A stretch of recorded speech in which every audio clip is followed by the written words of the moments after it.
Hello, Isho, and welcome into another episode of our Coaches Corner Chat. We have our final team from the North joining us, and that is none other than Seacoast Spartans head coach and general manager Brett Tryder. Since their inception, Spartans have continued to take forward steps, including their first 30-win season, taking place just this past year. Before his time in the EHL, Coach Tryder coached at the college level with Plymouth State. Coach Tryder, thank you for being with us. My pleasure. Good talking, Jake. So this last season being the best year for the Spartans, wins and losses wise, when did you realize that this group was capable of something special? Well, I was excited all the summer before recruiting the team as it came together. We had some kids with experience, some kids that proved they could play in the league. Um, obviously, with two new goalies last year, they came in strong, and that was kind of a nice, not a surprise, but to add to the team. And I thought from early on, from during the recruiting phase, that we could have a pretty good team. And you guys came out of the gate hot at the Worcester Showcase, winning, and then so you swept that, and then you guys won 5 out of your next 6. What do you credit that hot start for? I think again, probably experience. It's pretty powerful to have guys that have played in your league and kind of know they know what to expect. So I think the experienced teams will generally get off to a good start. And during that kind of first month stretch where you guys were really winning a lot of games, 4 of your first 4 losses all came against North Division opponents. So did you personally view your division as the toughest in the league? I think last year, no question about it. The North was definitely stacked last year. That the rest of the league isn't great as well, but the North was just was kind of a special year for the North last year. And we had a lot of late games with the North, so it's funny the way it was set up that way. But I would say the North was the strongest, and teams that know each other the best are always tough games. For sure. And another part of this impressive season was the showcase record. And, you swept the Worcester Showcase. And in total, at the Big Four showcases where every team is there, you guys went 10-1-1 amongst the best in the league with Worcester and Walpole. So, why do you think that your team was so difficult to play against in terms of teams that you don't see often? I think we played kind of an open style last year. Tough to game plan against. We run a little bit of a more natural style. So I think game planning against us. If we have a good team and put a good team out there, it's tough to predict what we're going to do. We don't have too much you can coach against. I don't think. So I think with short preparation time. And then again, the experienced guys, and we played those games to win this year a little more. We didn't have a deep roster at those games with a ton of guys that we were trying to squeeze into a game or something like that. We realized those games are like any other game. You've got to win them, and played some heavy lineups in those games for sure. And one other question about that. Do you think like a lot of those games, the line of Preo Max was together, and we'll talk about them soon. So do you think that line is especially tough to solve for a team seeing them the first time? Oh yeah, they were at a different level in those showcases. Again, unpredictable, but smart and not too risky. That was a unique line. It was exciting to have them together for the time that we did, and again, that's the example of tough to coach against, right? I didn't know what Prey was going to do. Never mind somebody trying to defend him, Yeah. So, that was a lot of fun watching those guys in the showcases for sure. Definitely fun for us too. And as a whole, you kind of touched on this. Your team was pretty age out heavy, lots of experience on this team. So, how do you think that came into play in terms of the success this year, especially down the stretch into the dog days of the season? Yeah, I think along with the experience came a hunger to win too. I think we had more mentally competitive team. The team was very together, so they were trying to win games together. There was no selfishness or any of that kind of stuff that creeps into those showcases in the past. With guys really putting pressure on themselves and and I've got to produce in front of these college coaches. There wasn't much of that. It was just the locker room was just geared up to winning the games, which eventually helps you play your best hockey. Definitely. And at the Exeter showcase, Tristan Fadden had said to me that, although you guys were on a skid at that point, it was good for you guys to go through that together at that point in the year. So after that, you guys ended up finishing the season 7-3 in your last 10, won your first three playoff games. So what helped you guys come out on the other end of that, New Year skid? Yeah, I think teams are adding players at that point and getting better, and um, there's always a little bit of a stall in your winning. I think it is healthy, but um, you learn some things during that. You get guys back healthy, and you stay confident. I don't think you looked around that room last year and you felt like you could win every game, and even if you lose a few, you're looking around and you're remembering the things you saw from your teammates and the big goals you got. And with especially with that line that we had, you never feel like you're out of a game. We won a couple of late ones, and the bench just feels different when you've got that line and that scoring ability. You just never feel there's never any stress. You always feel like you can win the game right to the last minute of the game. So a couple times we were down by a goal or two real late, and no stress on the bench. It was just a mature team. By that time of the year, we had won some games, and teams are really geared up to play us.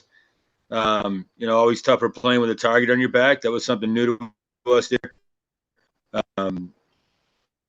Teams playing up to us, which you're bound to have a few losses in there. And I think Tristan was 100% right. That was good for us. You'd rather see those losses, get accustomed to that, not freaking out after a loss, learning how to stay confident after a loss. You don't want that first loss to come in your first playoff game. In other words, so I thought Tristan was 100% right with that. And moving on to the end of the season, it was just a very even series against the Avalanche. So for you, what was the balance between the hurt of that even series loss versus just a great year for the program? Yeah, that loss definitely hurt. I thought and still think that we were probably the better team. Couple of big injuries with Hughes and Leclerc going out. Second place is never okay, really. I mean, it was a great year. We had some great college placements, but we're a crossbar away from winning that series, and think we would have. We would have gone down to the Frozen Four as the top seed, had won that series, and I mean, a few weeks out of it, a few weeks when it was done, I think everybody realized we had a good season, and the placements come in, and you realize you definitely did. But that was a big chance for us to get into that Frozen Four and win it all. So disappointing for sure, but that's the way the game goes, the crossbar away. And three guys who had great college placements were obviously William Prey, Kenny Maxwell, and Drew Oliveri. So looking back to last year, similar to this time, when did you know kind of right away that you wanted to try that trio together? Yeah, I thought they would be good together. Oliveri's got that great vision. Maxwell will go just dig pucks out, and Prey's going to get open. So it's I knew there were three good players, and I thought, and it worked out that their styles kind of gelled too. And throughout the season, that group did have to be separated on a number of occasions. So the first time doing that, was it kind of difficult for you to process that this line that has kind of dominated the league needed to be split up?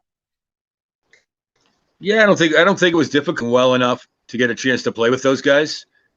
And to break up that line, teams are match up against it. Um, and the kids like Chase Leclerc, James Whitman started playing real well and good enough to play with the guys. So it was, not a no-brainer. I was kind of crossing my fingers, splitting them up, but I would say it worked out for the better. Yeah, definitely. And towards the end of the year, with Oliveri and Prey split up, both vying for the top spot in points in the EHL, you had said that it would create some internal competition between the two. But did it work out as you expected with Drew kind of dethroning Prey? Because Prey was at the top of the board all year long from pretty much Worcester to March. Yeah, he was, and Oliveri was right there. I'll tell you a pretty special story, Jake. One of the better stories I've seen in my coaching career. We were going into that last game um, against the Wolves, and Prey was ahead of Oliveri by 1 point. And Prey said, "Hey, coach, you mind if I sit out the Wolves game?" And I said, William, aren't you worried about the scoring title, this and that? And he said, no, not at all. He said, if Drew beats me, he'll have a better chance at landing a good school. Prey had already committed to Plymouth State. Just one of the most unselfish moments I've seen in a world of selfishness. It was an unbelievable happen. I would think that the way Oliveri was, that would happen is the first shift Oliveri scored and tied him. So I think a pretty unselfish moment and one of the keys to why the team had some success this year. That's just kind of the way we rolled.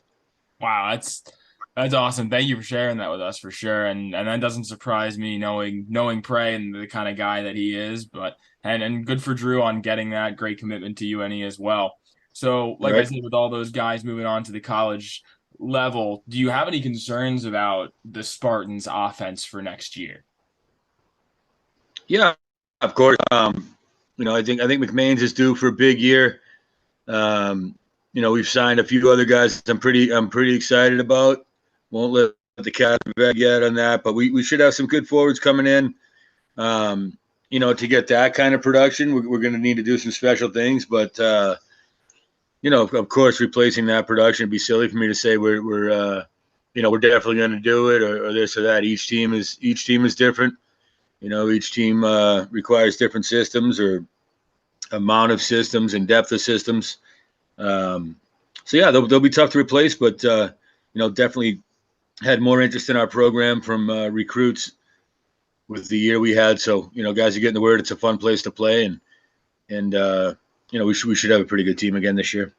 Love to hear it. And specifically with McMahon's finishing the season on a 6 game point streak, what did you see from him growth wise as the year went on? He grew a ton. He was always a kid who could see it offensively, and just had to dial him in. He was a one-man show on a lot of teams he'd been on, and that's always tough adjusting to a junior team coming from situations like that. But yeah, no, he grew tremendously. Finished the season strong with a line that made sense, and I would expect a great year from him. And on the defensive side of things, you'll have three proven EHL defensemen back in Seamus Cummings, Kyle Hughes, and Jeremiah Snyder. And the latter two, both dealing with significant injuries this past season. As a whole, Seacoast gets a lot of credit for their offense, but you guys didn't give up a lot of goals this year, amongst the best in the league in that category as well. So are you expecting the same with those three guys kind of leading the D in this next year? Yeah, I think so. If you can make that first pass out of your zone, I think the lack of goals was attributed to us playing more in the other team's end than our own. And it's that first pass out by the D man. It's the good forecheck, and it's the holding the blue line on the offensive side of things. So, yeah, I mean, nobody. That's what we do to coach, right? To try to keep shots out of our off our goalie and out of our net. So, um, I think if you make good decisions around the blue lines, you give up a ton of shots. And Snyder specifically was a guy that was nearly a point per game last year before he got hurt early in the season. So can you just remind people who may have forgotten what he brings to the table? Yeah, he's a good player. He sees it. He's a great locker room guy. Snides will get his points this year for sure. He's always around the puck. He knows what to do with it, and he gets friendly with the officials too. Maybe get a random one here or there, right? Sounds He's good. no, he's a heck of a player. I'm excited about a decor. Those three and the few that we've added. Uh, I'm very confident. Yeah, the decor's got the experience. Those guys will help us get out of our zone. So I'm really really happy to have those three back. Hopefully it'll be more of the same this year. It's always nice playing the game in the other team's zone. Definitely. And another key part of you guys, your ability to keep pucks out of the net was goaltending. And you had an unbelievable starter in Tristan Fatadad last year. But I had one of the better guys playing behind him, and Ben Skelton as well, put up a 917 behind Tristan. So what did he prove to you this past season to show that he could potentially take on a bigger role this upcoming year? Oh, no question that Bones is ready. It was tough last year. Really, it was two number ones, I thought, and then Fatadad just having a little more experience. We lean on him a little bit to get him a few more games toward the end of the season to be our playoff goalie. There's no doubt in my mind that Bones is ready to go, take the lead. He won plenty of games for us last year, so we're excited to have that experience. And he's got a lot of drive, a lot of dedication, a lot of will too. Bones, he does. So it's always good to have a goaltender with that mentality playing behind you. For sure, looking forward to seeing the best nickname in the league back again at Worcester. And there were Absolutely. there were a couple of Spartans youth players who made appearances at the EHL level this past year. So do you expect them to play any role in this year's team? There could be, yeah. I mean, we like to get those U18 kids some experience. It's good. It's good for our entire program to get them some junior games. Get some video of them playing junior hockey to maybe send out to the USHL or the NA. I think 4 or 5 of those guys that got games with us as 17-year-olds went up and played with the Nordiques the next year.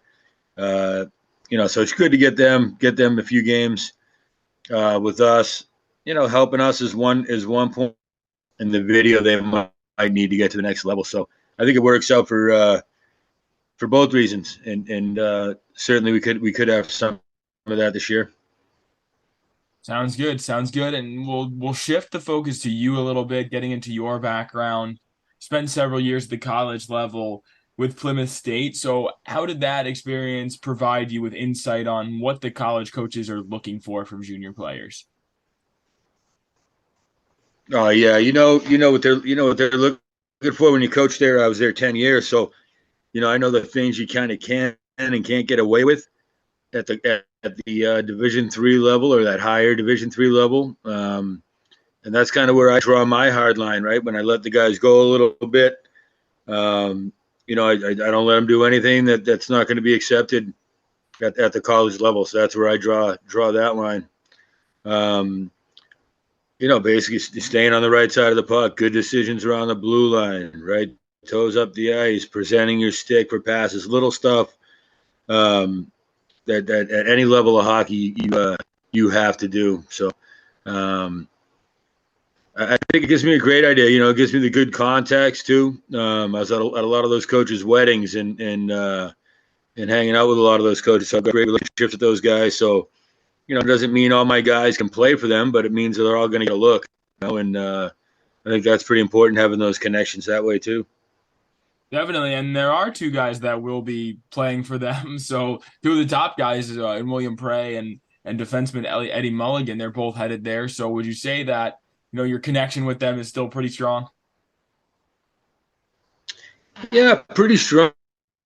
But as I said, that they're not going to take guys that aren't ready to go there. They will come look at my guys, and certainly doesn't mean they're gonna take them. Especially a team like Plymouth that's top 10, top 15 in the country. They can't afford to do any favors by taking guys that aren't ready, right? So it's not that kind of connection where I can just say, hey, take him. But it's nice to know that when you have the higher end guys. Those teams are going to come look. The Elmiras, the Babsons, the UNEs, and those guys are going to come at least look at your guys. So if they're good enough, they're going to see them. For sure, for sure. And once again, to get into your background, both your father and grandfather were coaches. So What lessons from them are still with you as you coach today? Oh, everything that comes out of my mouth, one of those two would have said at one point, I'm sure. It's a copycat. It's a copycat job, right? That's what everybody says about coaching. I'm. You could cut me down the middle. My grandfather was strict. No BS guy. My father was more of a fun loving. Let's play, let's be natural athletes kind of guy. So I see quite a bit of myself in those two guys and all their friends, right? All their friends were teachers and coaches too. Mike Gilligan from UVM and all those guys that used to be around the house. That just learn the mannerisms and what they talk about when they're away from the rink, right? So certainly, coming from a long list of teachers, and I'm kind of wired that way, and don't know what else I'd be doing. Definitely, definitely. We're happy that you've chosen this league for sure, and you've garnered a reputation in this league for letting players be themselves and really be creative on the ice, which I would assume at this point is more your father's philosophy. So, would you say this is a fair characterization of you? I do. Certainly after last year, I would say that's the way I'd love to play if you've got the horses to do it, and you've got the guys that are able to walk that line. Like I said, if you're trying to run that way, and guys aren't doing the 5 or 10 things that you always have to do in hockey, then you've got to pull the reins a little bit, right? So it's pretty team dependent. I've had teams that I overcoached because we needed systems to keep the puck in the other team's end, and we weren't going to score many goals. And would I love to let the guys play? Yeah, it's a beautiful game. I think the natural players that stay on the right side of the puck and support the puck at the right distance, that's always so fun to watch. You can be a little more creative, a little tougher to coach against. But this many years, if you get the wrong group of guys that don't have the self discipline, you can't just let them go. So it's I would love to be that way, and I'm going to be as much that way as I possibly can with the horses that I've got. If that's not a confusing answer. No, that completely makes sense. But finally, we've saved the most important question for last. You guys played host, obviously, for the Exeter Showcase this past season. So, can we expect the food to be as good this year during the mini showcase at Exeter? We do kill it, don't we? Don't we? Yeah, pulled pork and mac and cheese. We don't mess around.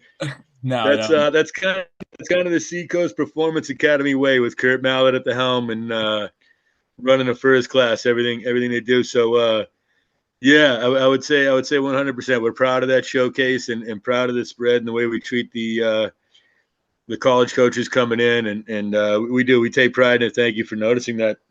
Of course, of course. It's something that the E crew definitely notices the most at those showcases. So, Coach, thank you for joining us. We can't wait to see you guys at Worcester and best of luck this upcoming season. I appreciate your time, Jake. Thanks. I look forward to seeing you guys. Yep, take care, Coach. All right, bye now.